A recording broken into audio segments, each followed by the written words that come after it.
So I'm so pleased today to introduce the first in a series of talks that focus on the Yukon University research chairs and leaders. Today, we're going to hear from Dr. Michael Ross, Industrial Research Chair in Northern Energy Innovation.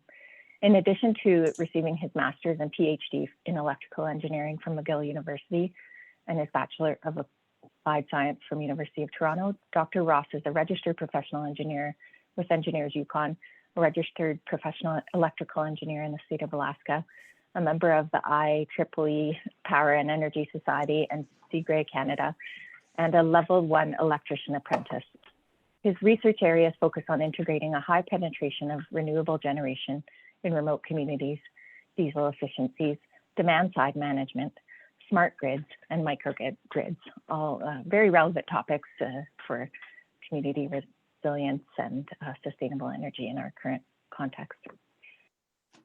Today, we're going to hear about his team's efforts to reduce Yukon's peak electricity consumption through outreach and education. The Beat the Peak initiative developed by the team offers a possible low-tech, low-cost solution that encourages reduction and delay of our use of major electrical appliances, which could result in reduced need for the diesel generators that are rented to support our peak demand. And I'm going to turn the microphone over now. Welcome, Dr. Ross, and thanks for joining us today. Thank you for the opportunity to speak. I'm going to share my screen now. Let me know if you could see my presentation. Can everyone see my slides? Yes. Okay. So for this presentation overview, I'm first going to talk about the Northern Energy Innovation Overview, essentially what my team at Yukon University pursues, our structure and our mandate, as well as some other projects and program areas that we are pursuing in addition to the Beat the Peak project.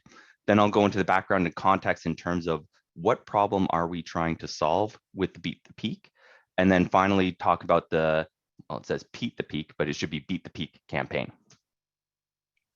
So Northern Energy Innovation is a research program out of YukonU Research Center at Yukon University, and we're funded and directed by the electric power utilities in Northwest Territories and the Yukon. So that includes ACCO Electric Yukon, Northwest Territories Power Corporation, and Yukon Energy Corporation, but it's also leveraged from the federal government through the Natural Sciences and Engineering Research Council.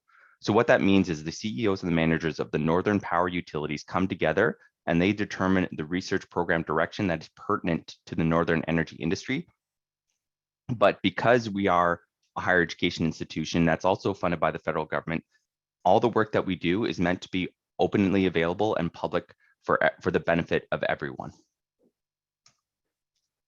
So what that means is the utilities come together for us to pursue an industry-driven applied research program that's focused on solutions to the common issues and unique challenges faced by the Northern electric energy industry. And as with any successful project in the North, we cannot pursue a successful energy project without proper collaboration and partnership with Northern communities and Indigenous governments and communities. So we all want to work together to advance the Northern energy industry for everybody's benefit. One of the benefits of being a higher education institution working out of Yukon University is that we can ensure that our results are unbiased and transparent. We want to act as the honest broker, providing independent technical results for many projects so that our results can be interpreted and used for the North's benefit. Our area of expertise is specifically focused on electric power system engineering. And what we want to do is we recognize that all projects are multidisciplinary, though we want to focus on our area of expertise and provide the technical background to many different projects where there may be technical insight may be lacking. Just as a background to our program areas, these little sticky notes show what the areas of interest are as directed by our utility partners, ACCO, NTPC, and Yukon Energy Corporation. Oh, sorry. And from this, we divide these areas of research into different program areas so that we can make sure that we pursue the needs of the Northern energy industry. And I'm just going to briefly go over them in the next few slides. So as far as integration of renewables, our work has sent us all throughout the north. In addition to these 4 Yukon communities, we've also worked with the community of Lutzelk'e and Aklavik in Northwest Territories, as well as Kingate and Arviat in Nunavut. But what we want to do is, with the integration of renewables, we do the technical analyses of how much renewables can you integrate in a remote diesel-powered community without affecting stability or reliability, or if the community has, say, for example, an independent power producer project that they want to pursue, how would that project affect the stability or reliability of the system, and is it optimized based on their behalf? So for all of these projects, we don't want to be the decision maker. We want to make sure that that our work addresses any technical concerns that the utility or the community may have with the project, because if an integration of renewable project causes 30 more power outages a month, that's not a success for the utility nor the community. So we want to provide technical insight so that the community can make informed decisions that can optimize the project based on their desired outcomes, and the utility will be comfortable with the integration of their respective project. So we have worked on the Old Crow Solar Project, which is up and running now. We've also helped White River First Nation on the Beaver Creek Solar Project, and we're currently working with the Kluane First Nation on the Kluane Wind Project, and we're working with First Casca GP and Solvest on the Watson Lake Solar Project, in addition to other projects in other territories like the Lutzelk'e Microgrid Project, but I'm just focusing on the Yukon for now. For smart grids and distributed energy resource integration, we have several projects on the go. As an example, in partnership with Yukon Conservation Society and Yukon Government and Yukon Energy Corporation, and ACCO Electric Yukon, we're working on an electric thermal storage project, a pilot project where Yukon Conservation Society is installing the ceramic bricks for thermal storage, so that you pre-charge them during off-peak times, and then you dissipate that heat either through forced air or passive heating to heat the homes so that the electric heating isn't meeting the winter peak. We're also looking at novel technologies such as a variable speed generator in the bottom left, which is installed in Aklavik in Northwest Territories with the promise of better operation, a diesel generator that is promising better operation under low loading conditions, as well as maintaining a steady efficiency curve throughout its entire production. We're studying that in place right now. And then also we're looking at the effects of electric vehicle integration on the Yukon grid and as well as the Northwest Territories grid. So we're looking at how level 2 fast chargers installed on the distribution system may affect the distribution system, because our distribution system was not designed for high power loads like electric vehicles or significant smart heating initiatives. So we want to make sure that our system can handle the mandate of the 4,800 electric vehicles that Yukon government would like to see by 2030. And wherever there are bottlenecks, wherever there are technical issues, we're going to be proposing novel technologies and opportunities to help mitigate that so that it's not a financial burden and our system will be able to support the electric vehicle adoption, whether that be infrastructure upgrades, controlled timing of the usage. We'll be pursuing that in the near future. And then lastly, for the program areas, we're looking at demand side management and how demand side technologies can be best used to address the capacity issues on the Yukon integrated system. So I'm talking about a project within this program area for this talk, and I'll talk about the background and context. What are you learning? Yeah. So in the Yukon, Nothing from scope. Yeah. oh, sorry. In the Yukon, one thing that we need to keep in mind is that there isn't an electric power system that's connected to any other interconnected system. Even though we do have a hydro grid that we call the Yukon integrated system, we're not connected to BC, we're not connected to Alberta, we're not connected to Alaska or Northwest Territories, which means that in order to maintain the voltage at our house at 120 volts and the frequency at 60 hertz, power in has to equal power out at all times. And this is a fundamental issue that we have in the North, Because we can't import nor export excess generation or power deficit. This is a graph showing Yukon's peak and available capacity over time. So on the left, you'll see the different winter peaks over the years and what they are. And as you could see, it's increasing significantly over time. On the right, you could see the dependable capacity for N-1 contingency from existing and planned resources. And what you'll notice is for 120 megawatts, our peaks right now are higher than what the capacity can meet under a contingency event. A contingency event is the loss of any piece of equipment on the system. So for example, the loss of the AJAC generator. And if the AJAC generator, for example, were to go offline, at best we would have rolling blackouts. And you could see that we reached a peak even this past December of 104 megawatts. So this is concerning for Yukon Energy. Fortunately, there hasn't been, but even with the installed capacity, we're at about, Yukon Energy is about 118 megawatts of generating capacity. So even under no contingency, we're approaching the limit on existing capacity in the Yukon. And what I mean by capacity is the available controllable resources to meet the load. And we're talking specifically about power, not energy. On these graphs, this gives you an idea of the power consumption duration over the year. So the graph on the left, the way to best read that is, I know that the load is in per unit, time is in per unit.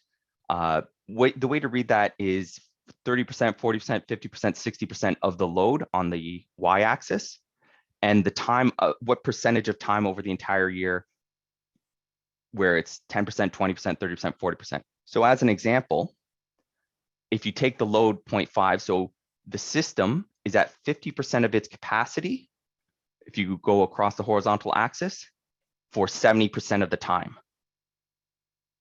So the load is only at 30% of its capacity for most of the time. So minimum load is 30% of its capacity. But one thing I would like to point out is at the very left, the one on the load means 100% capacity. So the 100% load. It's only there for a very, very short period of time. And if you look at the image on the right, both of these images are old images from around 2016, 2017. However, they do a good job of portraying the issue that we're trying to solve, and it's still relevant today. But the image on the right, you can see that most of our loads, most of our energy does come from hydro, and it's fairly clean on the Yukon integrated system. However, when we do have large peaks, that is being met by fossil fuel generation, LNG and diesel. And so the problem that we're trying to solve is for a very short period of time, but at very specific times of the year. And there are many issues with the peak that I'd like to discuss, including Yukon Energy must rent diesel generators in order to meet the peak. We don't have that installed capacity right now on the Yukon. We only have 118 megawatts of installed capacity. And so, for example, last year, Yukon spent about $4.1 million to rent diesels just to meet the winter peak. And when we have that peaking capacity available, or once we have that peaking capacity in the mix, that is what is going to be used in order to meet the peak. So the middle news article just demonstrates that because the peak is increasing and we use more electricity in the wintertime, we'll be burning more fossil fuel in order to meet the winter needs. But there's also an issue in terms of energy security. And the news article on the right shows that at one point in, I believe it was 2020 or 2019, I think it was 2019 at one point, there was an avalanche on the South Klondike Highway, which cut off the diesel supply up to the north, and we were 1 day away from having rolling blackouts. Luckily, it was cleared, and we were in the clear. But by depending on imported fossil fuels to meet the winter peak, we are dependent on a lot of extraneous circumstances that we might not be able to solve locally under the current situation. So Beat the Peak campaign, what is it about? What we want to do is we want to create a low-cost, low-tech solution to reduce Yukon's winter electric peak. Remember before when we were talking about that power in equals power out at all times? Instead of changing the power in equation in terms of the generation that needs to be put into the system, if we could affect the equation by adjusting the power out, it effectively resolves the same issue. And this is what we want to do is we want to see is, can we create essentially out of thin air a capacity resource to reduce the winter peak? If you look at the image at the bottom right, you could see that while the hydro facilities for a typical winter peak are at its capacity, the peaks need to be met by fossil fuel generation. And we're focusing specifically on the purple here. If we see the diesel generators, if we could reduce our peak for those very specific times, we may not need that purple diesel generator. We may not need that purple diesel generation. So what we want to do is recognize that it's within all of our control to reduce the peak at that time. And a lot of people in the Yukon, myself included, I want to do better. And I know a lot of Yukoners want to do better in terms of reducing our reliance on diesel and diesel generation. And knowing when to reduce our consumption and how we can reduce our consumption, we want to see if Yukoners are willing to contribute to reduce the peak on the Yukon integrated system. So it's a means of empowerment. And what we want to do is we want to test this out only 3 times in the winter for 3 hours on each session. So if there's a winter peak on a specific day, we would only be asking for power reduction for 3 hours. We recognize that this involves outreach and education component to see whether Yukoners are willing to reduce their consumption at specific times. And it is a challenge because ultimately the peaks occur when people want energy the most. That's when it's cold, that's when it's dark, that's when people want to consume electricity. But if we're willing to consume less at those very specific times, that is what is going to make the biggest difference. Our partners for this project, essentially, it's you. It could be anybody. We encourage everybody to be a partner on this project. And this project, even though it's led by our partners, Yukon University, Yukon Conservation Society, Yukon Energy Corporation, Electric Yukon, City of Whitehorse, and Government of Yukon, it's only managed, this project is only managed by us and our partners for now, but we want this to be a project where nobody and everybody can take ownership of this. It's something where Yukoners can feel proud of their contribution, and every little bit of contribution does make a difference. So what we want is, if you feel like that there's some merit and benefit of this project and you want to take a leadership role in this, we highly encourage you to take this and run with it. Encourage others to join, encourage others to act on beating the peak. And one way that you could do so is also follow our partners on social media. When there's going to be a peak event, they will tweet and reach out on social media for when that is. And I'll tell you a little bit later on how to sign up for it as well.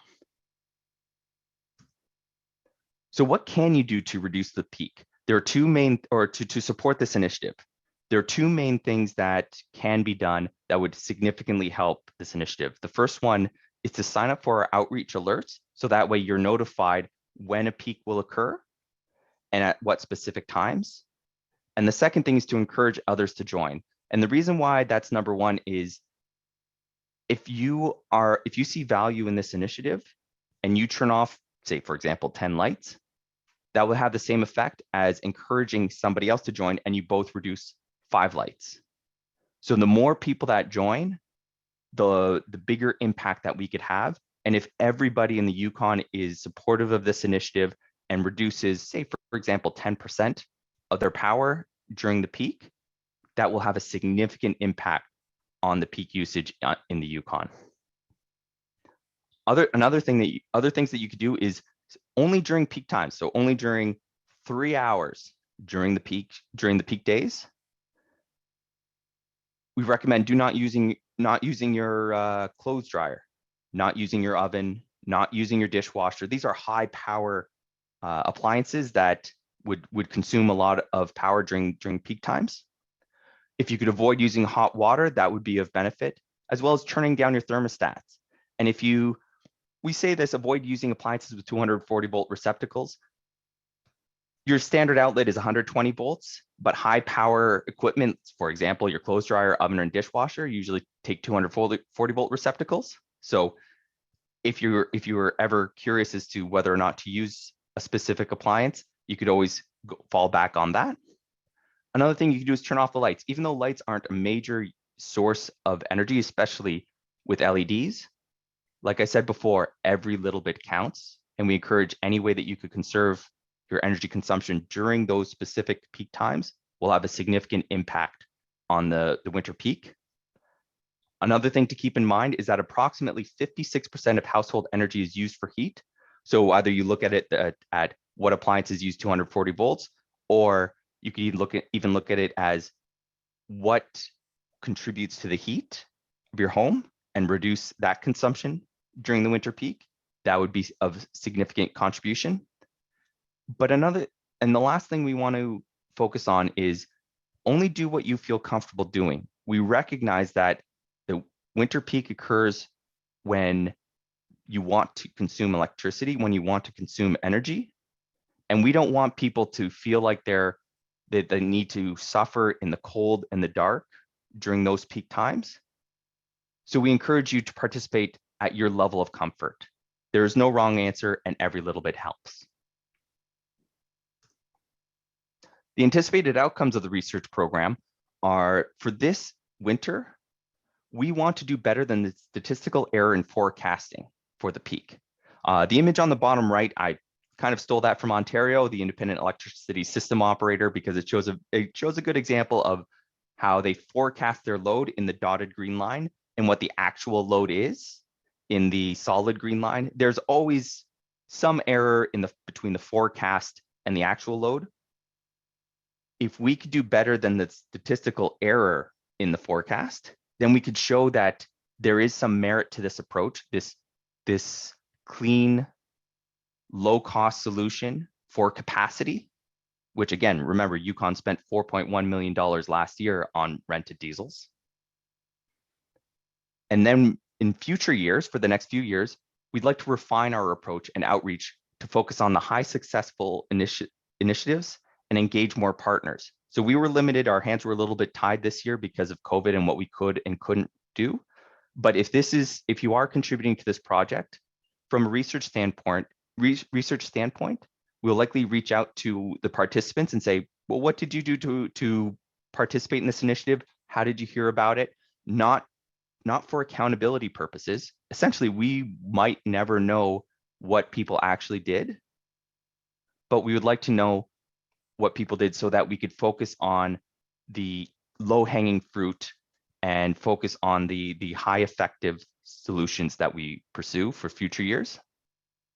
And in the future, if this has been proven to be very effective year after year, Yukon Energy may consider this Beat the Peak initiative as a capacity resource for the Yukon resource planning. And this is very important because if you read the Yukon Energy Corporation's resource planning from 2016, they can't count wind or solar as a capacity resource. They do count it as an annual energy resource, but not a capacity resource, because you can't tell the sun to shine or the wind to blow when there is a winter peak. But if Yukoners collectively can reduce their consumption during that winter peak, we want to show that this could be a dependable resource that Yukoners can contribute, and the greenest kilowatt hour is the one that never needs to be produced.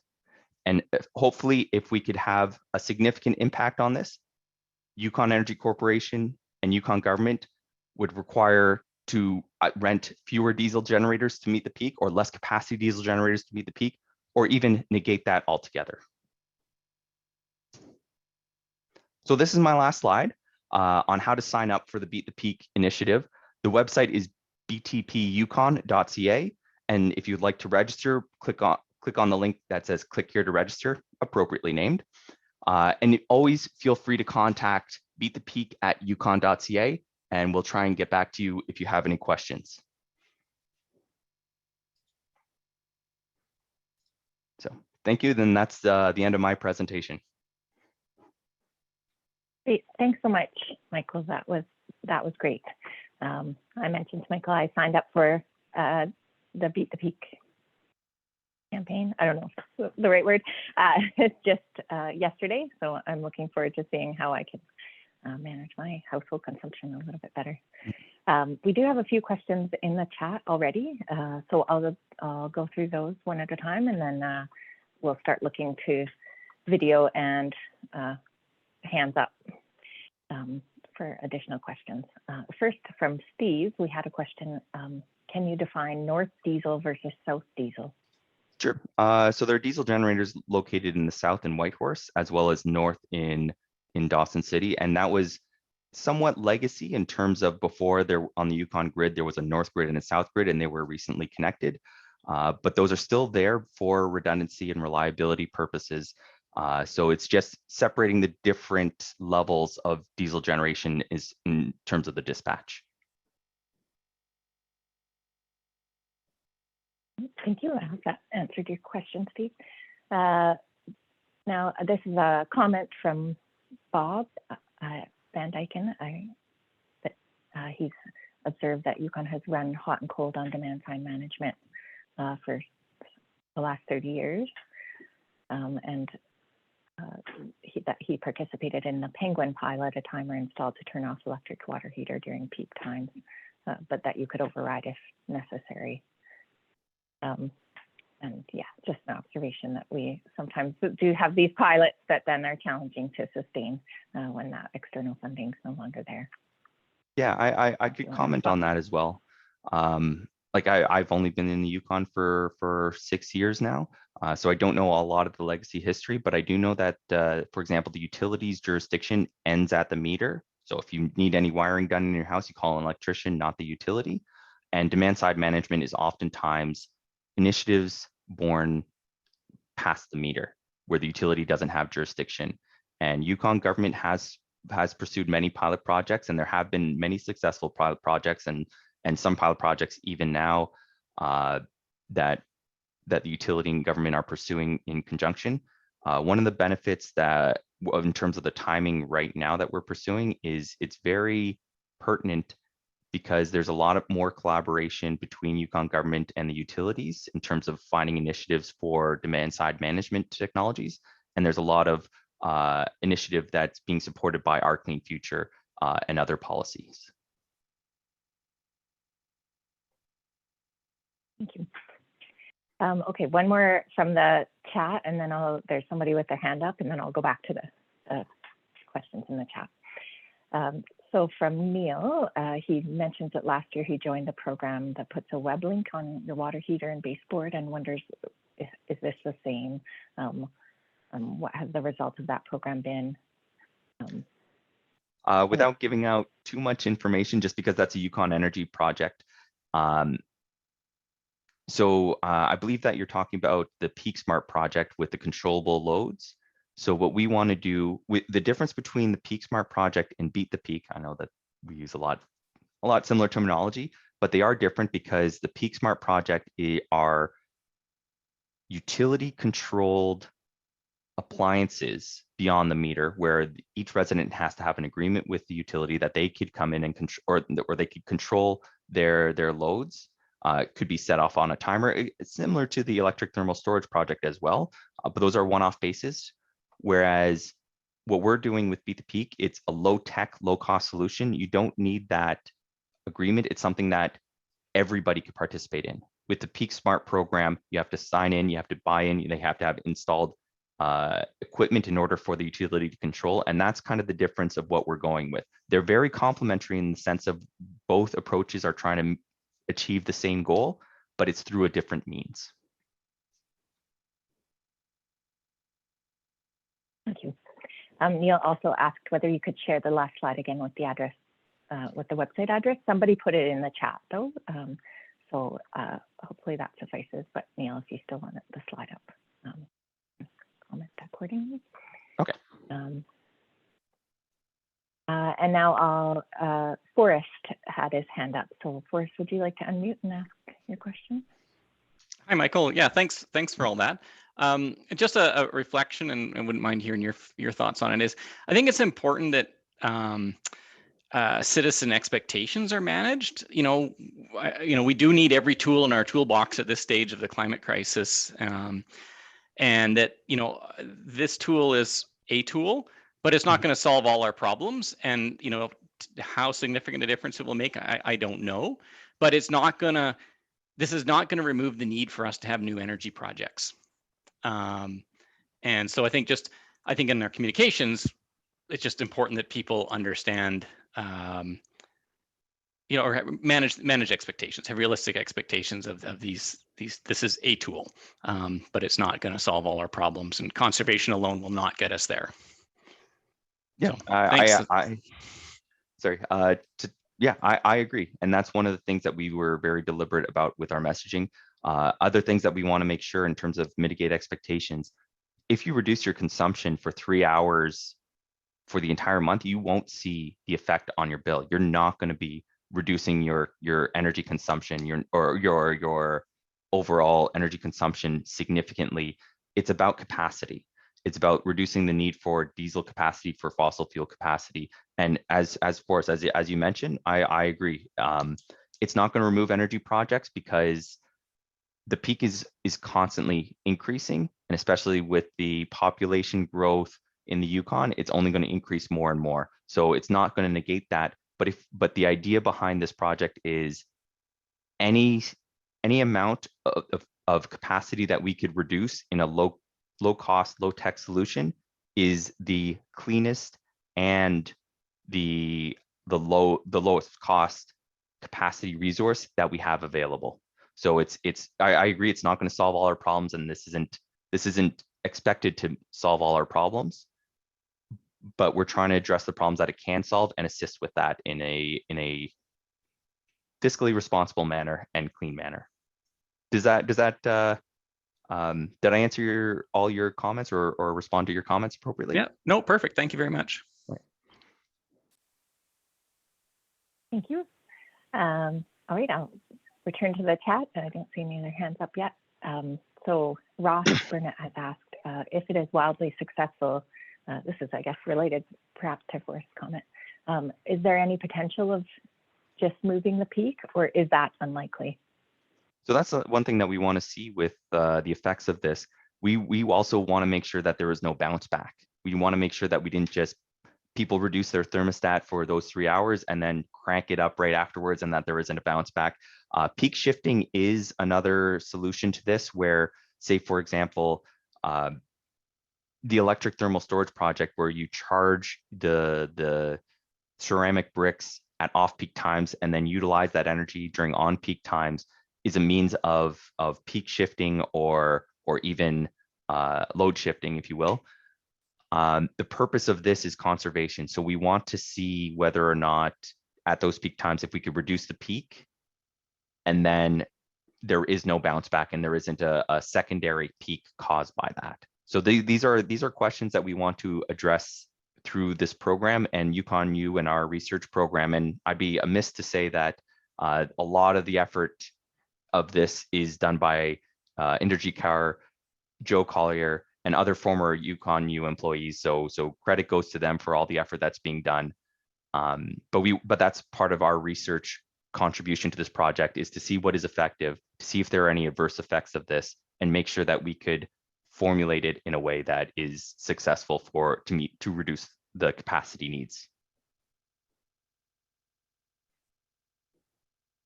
Thank you, Michael. Someone's connecting to audio.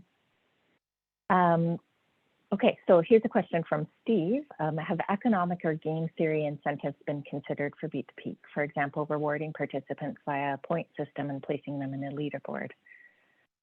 Yeah, actually, that was part of our initial. Oh, sorry. Thanks.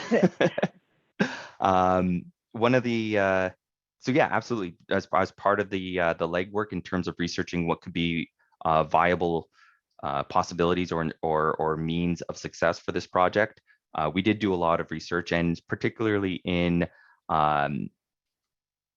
say, for example, the book Nudge by Richard Thaler.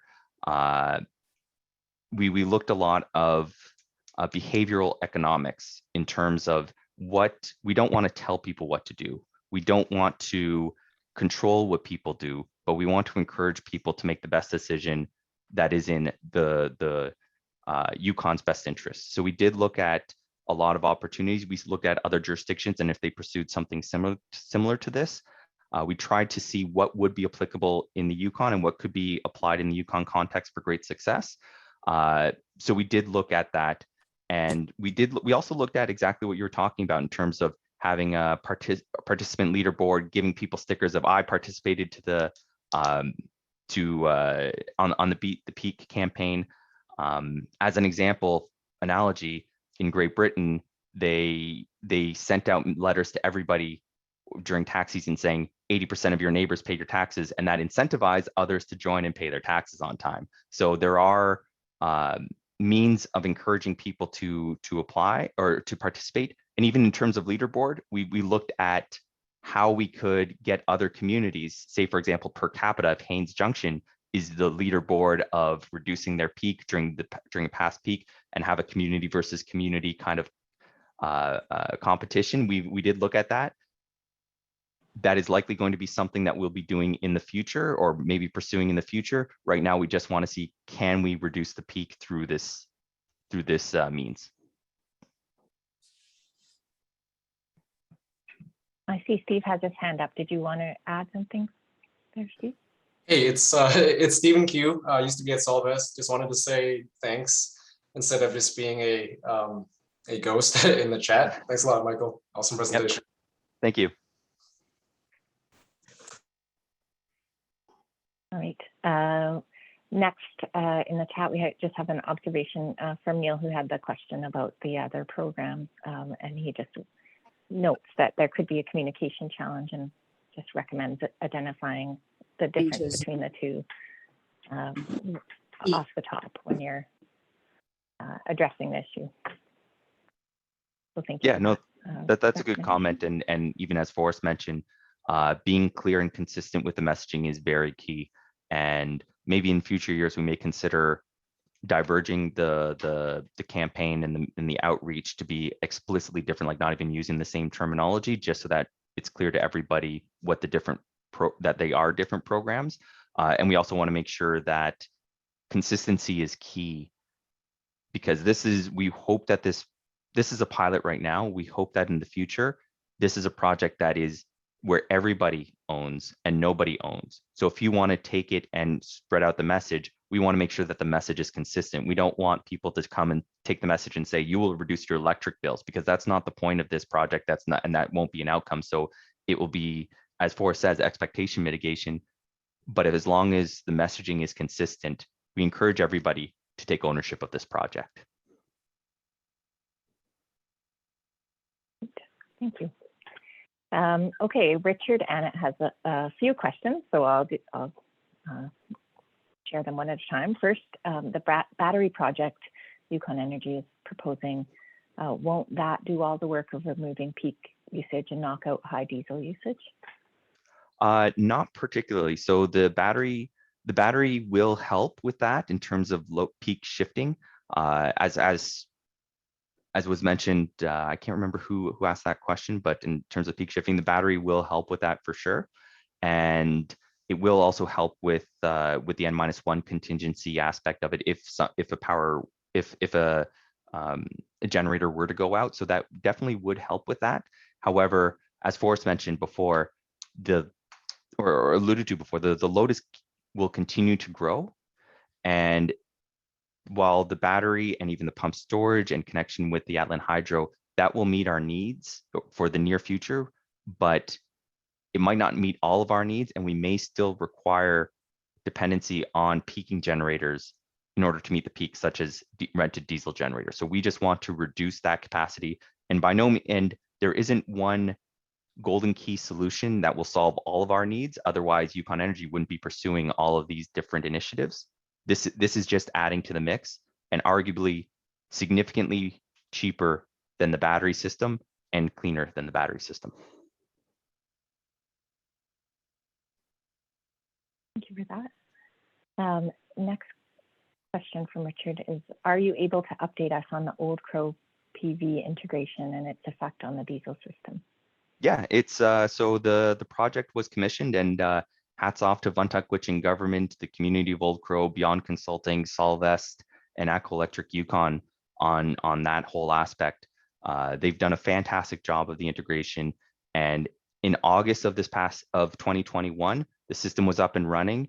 And there's actually a video of Chief Cheezer Tram doing a public announcement on the local radio with the diesel generators off. So the project is up and running. It's excellent. We're hoping to get a better idea of how much diesel reduction it could save the community of Old Crow next summer, but only because it hasn't been installed for a full summer's worth. So it's hard to say the overall effect right now, but it is up and running, and it is an excellent success story for the Yukon. All right, well, keep going with Richard's questions, and I see a couple of other people have submitted questions in the meantime. How could you make it, or I think maybe, could you make it a bylaw that all new housing has 2-rate metering? Richard observes this has worked well in other areas of the world and incentivized a huge surge in storage heaters. Yeah, there are many different approaches to this. Some of it is regulatory and policy driven. Part of the issue is all that extra infrastructure is expensive that may be borne by the ratepayer, and the utilities board. And utilities board is there to protect the ratepayer, so it's challenging to pursue a lot of these initiatives. But some technologies can pursue that, and actually, Kim, Forrest, and I, and I didn't see the whole list of participants, but there is the Yukon Climate Leadership Council that is looking at initiatives in order to reduce greenhouse gas emissions in the Yukon, and that's something that we will be pursuing from a holistic perspective. So we will be looking into that. One example of what you're proposing, Richard, that I'm very fond of is one in Quebec where they have a specific rate structure that if you have dual heating, so for example, electric as well as a stove in your house, you pay, say, 3 cents less per kilowatt hour throughout the entire year, except for on 25 very specific days where they're expecting a winter peak, and on those days you're charged 46 cents per kilowatt hour. So it's structured so that if you don't do anything, you will overall pay the same amount at the end of the year, but you have an opportunity to reduce your costs if you have a separate source of heating other than electric. So these are all things that we're looking at and considering as well. Thank you. Just an added comment there from Richard that above the 2-rate metering might be particularly important if the 4,000 electric vehicles are put on the grid. Yep. Yeah, I agree. Kim Lisco observes that you mentioned that the stress that electric vehicle fast chargers place on the power grid infrastructure. Along similar lines as thermal heating, Denmark is using parked electric cars to store energy, i.e. the power goes in both directions, to and from the battery. Could this be used to help address the peak? Would Yukon's power infrastructure support this, or would upgrades be required? Yes, it can support this. There are some challenges with this. This is a domain of a domain called vehicle to grid, V2G, and the idea is you have the distributed batteries that are connected to the Yukon grid could be controlled by the utility, much in the same way that the Peak Smart program is. The concerns around that is the communication infrastructure needs to be in place in order to support this control infrastructure. It's somewhat of a stochastic distribution of when electric vehicles will be connected in terms of, there's a distribution of more vehicles will be connected to the grid overnight than say driving around during the day.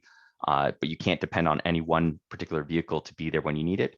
And then the last thing is, are citizens who own electric vehicles be willing to have a potential degradation of their battery by extra usage other than using for the vehicle to support the grid? And does the cost of potentially using those battery systems warrant the benefits in ancillary services and peak demand that it can contribute to? So these are all things that definitely are worth looking into. But is it an easy win for the Yukon? That's something that there are some other issues that we need to be considered. Thanks very much. Actually, and the last question that's in the chat at the moment was on the same topic. So Al, if you object, feel free to unmute, but I'm going to over yours because I think it's been answered. Richard has asked a question of whether you could offer, or suggested you could offer reduced rates for people who register their vehicle for helping with the peaks.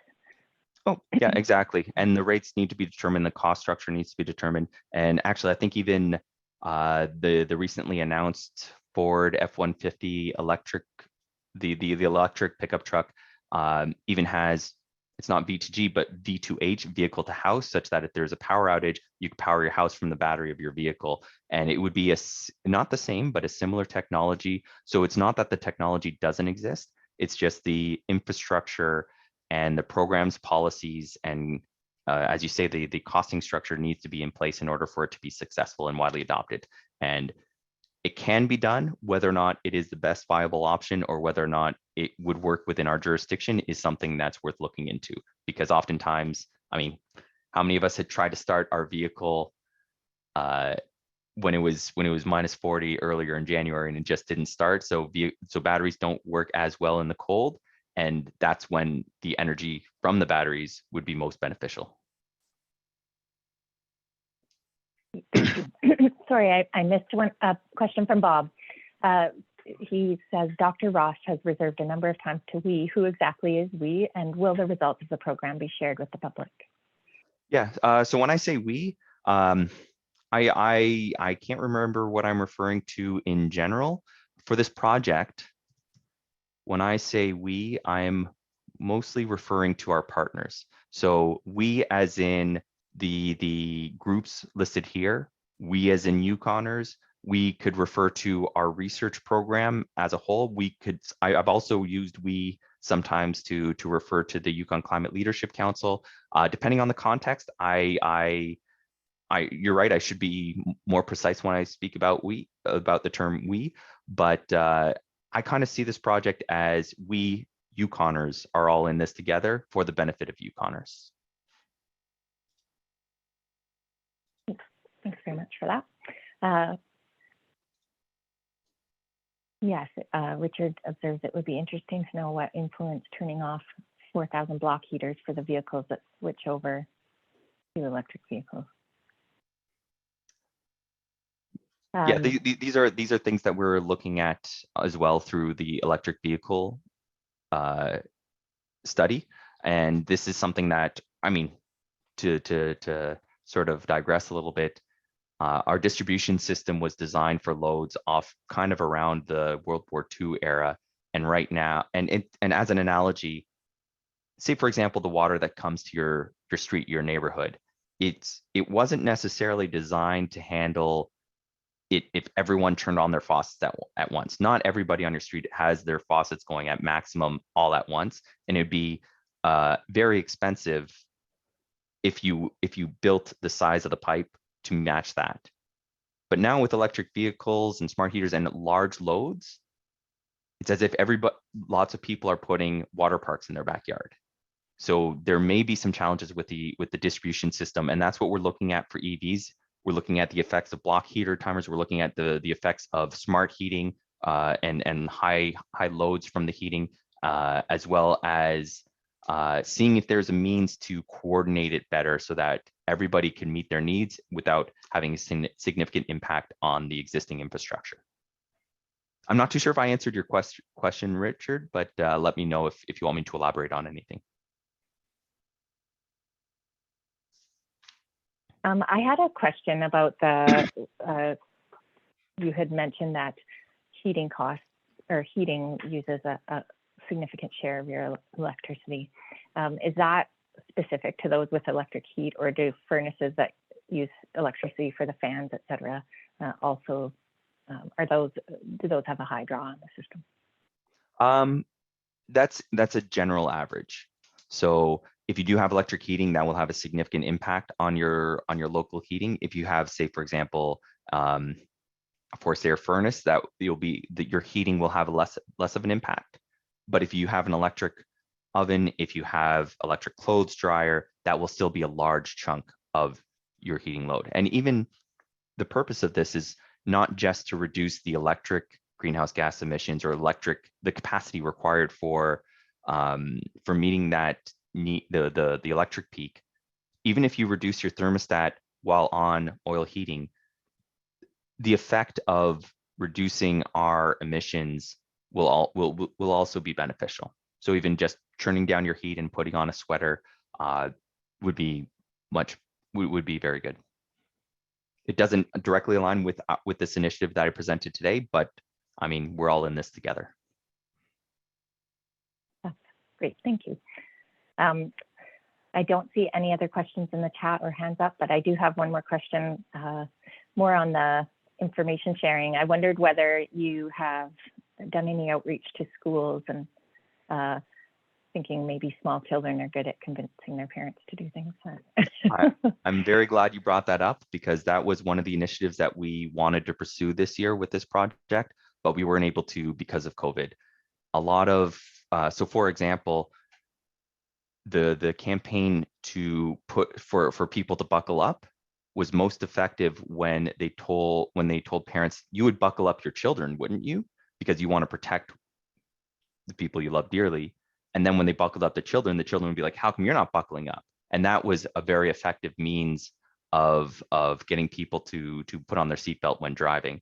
So what we initially wanted to do, and hopefully in the future years we'll be able to pursue, is do an outreach with schools. And even with our outreach campaign, get them to do the outreach campaign. So it's Yukoners developing the outreach campaign and getting the awareness out that way. Great, thank you. We have another comment in the chat and question. The Vermont utility Green Mountain Power has a program providing residential storage to customers as a way to make their grid greener and resilient. Has that idea been looked at? To my awareness, it hasn't been looked at directly for electrical storage. Yukon Conservation Society is looking at electric thermal storage, where it is energy storage done residentially, like behind the meter, but it's being stored as thermal energy as opposed to, well, chemical energy to be produced back into electric energy. So that hasn't necessarily been looked at from a distributed storage means. I believe mostly because of you lose the economy of scale of one massive battery storage, like what Yukon Energy is proposing to pursue in as opposed to distributed storage throughout residences' homes. But no, as far as I'm aware, that hasn't been investigated thoroughly in the Yukon. Thanks, Michael. Okay, well, we have a couple more minutes. If there are any additional questions, I'm watching the chat. I'm looking for hands raised. But if I don't see anything typed in the next minute or so, then that will be it. Excellent presentation, Michael. Thank you. Joe Collier notes that the results will be shared with the public later this year on the YukonU webpage. And that's great. Thanks for sharing that link, Joe. Yeah, and if anybody has any questions on the project rollout, any questions about the project itself, just please feel free to contact us at beatthepeak@yukonu.ca. You could email me directly if you want to share my contact, or my team. This is essentially by the Yukon for the Yukon, so we want to make sure that everybody's engaged and informed as best as we can. And again, do whatever you feel comfortable. We're not telling people to sit in the dark and cold during the winter peak. We want you to be comfortable, but every little bit helps with conservation, specifically at the peak times. And by signing up, we'll let you know when the peak times occur. Wonderful. Well, thanks so much. That was a great presentation and a very active discussion. I see some clapping in the chat. So I really appreciate you taking the time to speak to Scope and others today. And for those, if you have any colleagues who missed today's chat, I'll make the recording available shortly. And hope to see many of you next week when Jocelyn Jostrack will be speaking about her research program. So thanks again, Michael, and I hope everyone has a great afternoon. Thank you for the opportunity, and thanks everyone for the discussion.